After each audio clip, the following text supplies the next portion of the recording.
Sir, ഇനി എന്തെങ്കിലും ആവശ്യമുണ്ടോ? വേണ്ട. ശരി സാർ.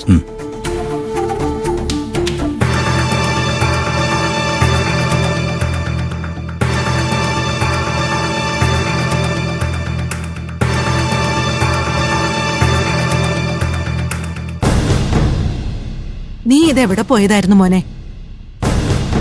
ഞങ്ങൾ ഇവിടെ കൊറേ വെയിറ്റ് ചെയ്തു. നിന്നെ കാണാതായപ്പോ പിന്നെ ഞങ്ങൾ പോയി തൊഴുതിട്ട് വന്നു. തൊഴാൻ വേണ്ടി മാത്രമല്ലോ പോയത്, എന്റെ പേര് പറഞ്ഞ് മറ്റുള്ളവർ മെക്കെട്ട് കയറാൻ കൂടിയല്ലേ? അതേടാ, ഞാൻ അവിടെ പോയി. അവരോടെ പറയേണ്ട രീതിയിൽ തന്നെ എല്ലാം പറഞ്ഞിട്ടുണ്ട്. നീ രാവിലെ കുളിച്ചൊരുങ്ങി എങ്ങോട്ട് പോയതാ? എല്ലാവർക്കും കൂടി ഒരുമിച്ച് അമ്പലത്തിൽ പോകാന്നല്ലേ നമ്മൾ തീരുമാനിച്ചത്. എന്നിട്ട് നീ വന്ന പാടെ അവളെ കാണാൻ പോയിരിക്കുന്നു. എടാ, നീ മൂകാംബികയിൽ വരണോന്ന് പറഞ്ഞതേ ദേവിയെ തൊഴാനോ അതോ നിന്റെ ദേവൂട്ടിയെ കാണാനോ? അമ്മ ഇന്ന് അവരോട് ചെയ്തത് വളരെ മോശമായിപ്പോയി. എന്നോടെ എന്റെ മോൻ ചെയ്തതും അതിലേറെ മോശമായിപ്പോയി. ഞാൻ എന്തെങ്കിലും തെറ്റ് ചെയ്തിട്ടുണ്ടെങ്കിൽ അതിന് അമ്മയ്ക്ക് എന്നെ ശാസിക്കാം, ശിക്ഷിക്കാം. അല്ലാതെ അതിന്റെ ദേഷ്യം മറ്റുള്ളവരോടല്ല തീർക്കേണ്ടത്.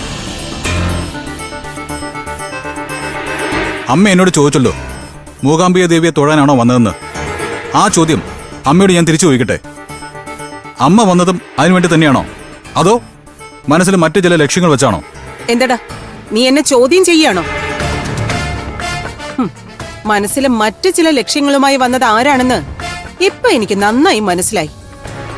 ഞങ്ങൾ ഇവിടെ വന്നിട്ട് ക്ഷേത്രത്തിൽ പോയി ദേവിയെ തൊഴുതിട്ടാ വന്നിരിക്കുന്നെ. നീയോ? നീ എന്താ ക്ഷേത്രത്തിൽ വരാത്തത്? അപ്പൊ നിനക്ക് അതിലും വലുതും മറ്റു പല കാര്യങ്ങളിലായിരിക്കും. അതല്ലേടാ സത്യം? ശ്രീകലേ, നിങ്ങൾ രണ്ടുപേരും ഇങ്ങനെ തുടങ്ങിയ വല്ലാത്ത കഷ്ടമാണ് കേട്ടോ. ഇതൊരു പുണ്യ സ്ഥലമാ. ഇവിടെ വന്ന് അമ്മയും മോനും വഴക്കടിക്കുന്നത് അത്ര നല്ലതല്ല. അമ്മ വഴക്കിടണോന്ന് എനിക്കും ആഗ്രഹമില്ല. പക്ഷെ എന്നെ കൊണ്ട് ഓരോന്ന് പറയിപ്പിക്കുകയല്ലേ ഇവൻ. എന്നിട്ട് നിന്ന് ന്യായീകരിക്കുകയും ചെയ്യാ. മതി, ഒന്ന് മതിയാക്ക് രണ്ടാളും. ദേ, എനിക്ക് മനസ്സിലായ ഒരു കാര്യം പറയട്ടെ. നിങ്ങൾ രണ്ടുപേരുടെ മനസ്സില് ഓരോ ഉദ്ദേശങ്ങളുണ്ട്. അത് നടന്നു കിട്ടാൻ നിങ്ങൾ പരസ്പരം തല്ലുകൂടുകയല്ല വേണ്ടത്. നിങ്ങൾ നിങ്ങളുടെ ആഗ്രഹം പ്രാർത്ഥനയായി ദേവിയോട് പറയുക. ശ്രീകലേ, ദേവി തീരുമാനിക്കട്ടെ ഏത് നടക്കണം ഏത് നടക്കണ്ടെന്ന്. മനസ്സിൽ എന്തെല്ലാം പ്രതീക്ഷയോടെയാ ഇവന്റെ ഒപ്പം ഞാനും ഈ പുണ്യ സ്ഥലത്തേക്ക് വന്നത്. എന്നിട്ടിപ്പോ വന്ന് കാല് കുത്തിയില്ല. അതിനു മുമ്പ് ഇവൻ പെറ്റ തള്ളയും ബന്ധങ്ങളെയും മറന്ന് ഇറങ്ങിയിരിക്കുന്നു. ആയിക്കോ, എന്ത് വേണേലും ആയിക്കോ. പക്ഷെ ഈ സ്ത്രീകളെ ജീവിച്ചിരിക്കുമ്പോഴേ നിന്റെ അതിമോഹം ഒന്നും നടക്കുമെന്ന് വിചാരിക്കണ്ട. എന്റെ കാലം കഴിഞ്ഞ് നീ എന്ത് വേണമെങ്കിലും ആയിക്കോ.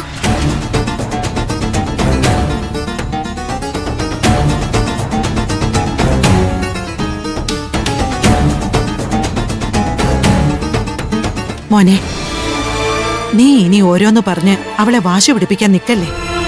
ദേ, അമ്പലത്തിൽ ചെന്ന് ഒന്ന് തൊഴുതിട്ട് വാ. ഇല്ല മുത്തശ്ശി, എനിക്കിപ്പോ ഒന്നിനും ഒരു മനസ്സ് വരുന്നില്ല. ഞാൻ വൈകിട്ടത്തെ പൂജയ്ക്ക് തൊഴുതോളാം.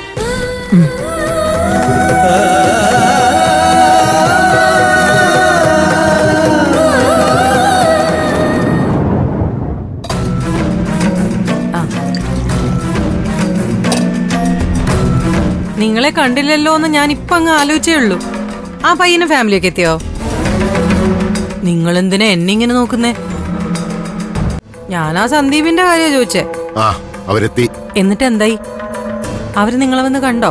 വേണ്ട, ഇനിയിപ്പോ അവര് വന്നാലും പോയാലും നമുക്ക് അവരായി യാതൊരു ബന്ധവുമില്ല. എന്താ നിങ്ങൾ ഇങ്ങനെയൊക്കെ പറയുന്നേ? അതിന് കാര്യമുണ്ടെന്ന് കൂട്ടിക്കോ. അവര് വന്നിരിക്കുന്നത് നല്ല ഉദ്ദേശത്തോടെ അല്ല ഇന്ദുമതി.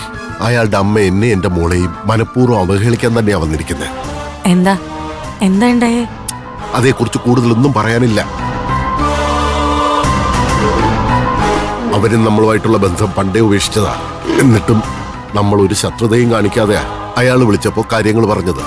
പക്ഷേ അവരുടെ വരവിന്റെ ഉദ്ദേശം മറ്റു ചിലതാണെന്ന് തോന്നുന്നു. ഇനി അവരുടെ ഒരു കാര്യങ്ങളും നമുക്ക് അന്വേഷിക്കേണ്ട ബാധ്യതയില്ല.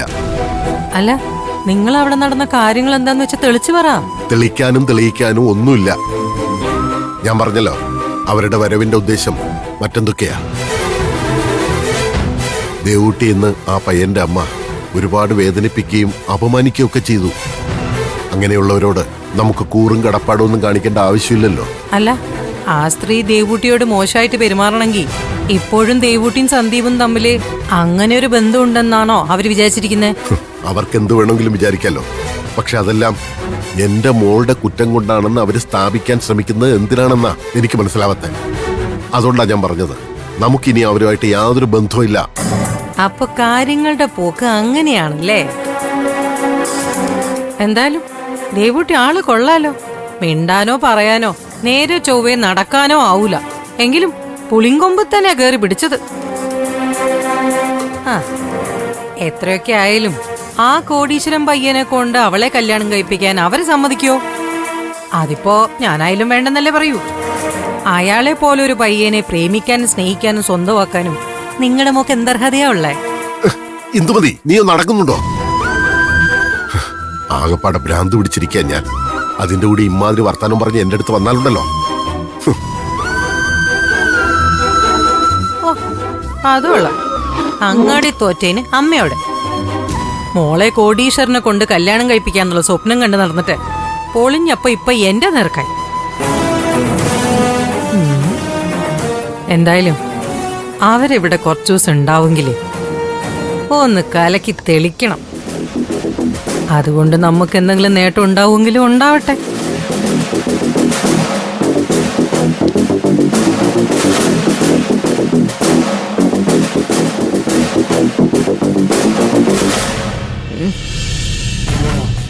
മോനെ, മണി, നീ എന്താണ് ഇങ്ങനെ കിടക്കുന്നത്?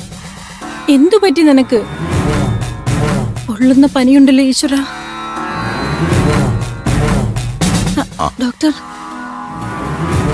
എന്റെ മോനെ എന്താ പറ്റിയത്? തലയിൽ ആ പന്ത് ഇടിച്ചതാണോ കുഴപ്പമായത്? അതുമാത്രമല്ല, മോനെ ബ്ലഡ് ഇൻഫെക്ഷൻ ഉണ്ടെന്ന് തോന്നുന്നു. ഞാൻ കുറച്ച് ടെസ്റ്റിന് എഴുതി തരാം. ഉടനെ ഇത് നടത്തണം. കുറച്ച് ബ്ലഡ് എടുത്ത് ടെസ്റ്റ് ചെയ്യണം. തൽക്കാലം പനി കുറയാനുള്ള മരുന്ന് എഴുതിയിട്ടുണ്ട്. അത് കഴിഞ്ഞ് ടെസ്റ്റിന്റെ റിസൾട്ട് വന്നിട്ട് എന്താ വേണ്ടതെന്ന് നോക്കാം. ബ്ലഡ് എടുക്കാൻ ഇപ്പോൾ ആള് വരും കേട്ടോ.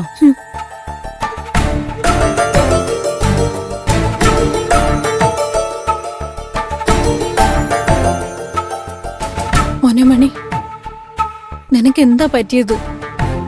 ഈശ്വര, എന്റെ കുഞ്ഞിന്റെ ഒരു കോലം കണ്ടില്ലേ? ഞാനിവിടെ ഒറ്റയ്ക്ക് ഇടുന്ന എന്ത് ചെയ്യാനാ? അമ്മ, ശിവപ്രിയ അച്ഛൻ എന്നാ വരിക? അവരുടെ കാര്യമൊന്നും പറയാൻ പറ്റില്ലല്ലോ മോനെ.